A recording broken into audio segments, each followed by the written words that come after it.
sur les luttes contre les inégalités et contre les antivaleurs telles que sont le tribalisme, l'ethnicisme et bien d'autres choses, je crois que nous arriverons à ce défi de réaliser la paix sur l'ensemble de notre continent. Ensuite, je voudrais inviter tous les pays frères de l'Afrique d'imiter ce que nous sommes en train de faire en République démocratique du Congo. C'est-à-dire, pour la première fois dans ce pays, après près de 60 ans de l'indépendance, nous avons réussi à organiser des élections qui, pour la première fois, se sont passées de manière apaisée. C'est vrai qu'il y a eu quelques agitations, quelques contestations dues au fait que l'administration congolaise reste encore à partir au niveau du nombre du recensement de nos concitoyens ainsi que de l'identification de nos populations. Mais je crois que l'option qui a été levée, le signal qui a été envoyé à partir de ce qui s'est passé au mois de décembre 2018, c'était celui de dire que le Congo veut aujourd'hui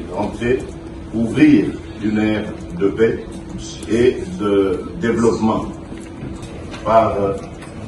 des solutions politiques et même humanitaires, réussir à pacifier l'Afrique, et cela n'est pas impossible. Si nous axons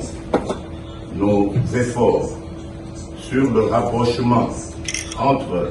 les peuples, sur les luttes contre les inégalités et contre les antivaleurs telles que sont le tribalisme, l'ethnicisme et bien d'autres choses, je crois que nous arriverons à ce défi de réaliser la paix sur l'ensemble de notre continent. Ensuite, je voudrais inviter tous les pays frères de l'Afrique d'imiter ce que nous sommes en train de faire en République démocratique du Congo.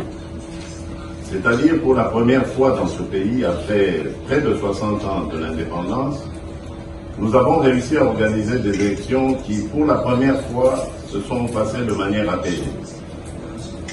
C'est vrai qu'il y a eu quelques agitations, quelques contestations dues au fait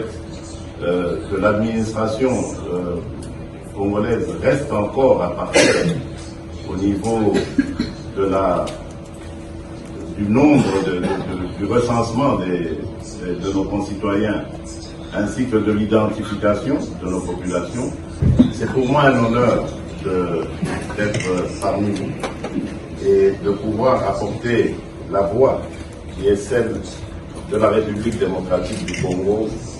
dans ce concert des nations africaines qui se réunit aujourd'hui en marge de la 64e session des Nations Unies pour se pencher sur ce que sont les besoins de l'Afrique pour atteindre les objectifs du développement durable. Je ne vais pas m'attarder sur beaucoup de salam alek. Je vais aller tout droit au but pour dire que dans un premier temps, je pense que l'objectif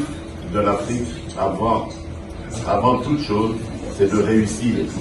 le pari de la paix.